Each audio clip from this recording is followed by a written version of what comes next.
وتسعى الدول المتقدمة في الفروع المختلفة إلى معاولة الدول الضعيفة یہ کامسٹیک کے وإن اس 10 سالہ ایکشن پلان پر عمل کر کے مسلم امہ کو ٹیکنالوجی کے فروغ کی راہ پر گامزن ہونے میں بھی مدد ملے گی. اور یہ اجلاس جو یہاں منعقد ہوا ہے یہ ایک مشعل راہ ثابت ہوگا. امت مسلمہ کی ترقی خوشحالی اور عوام کے بہتر معیار زندگی کی جدوجہد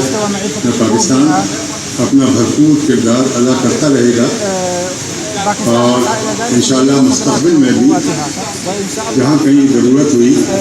اور کسی بھی ملک کو ان شعبوں میں جہاں ہمارے پاس ایکسپرٹیز ہے تو ہم اپنی ایکسپرٹیز کو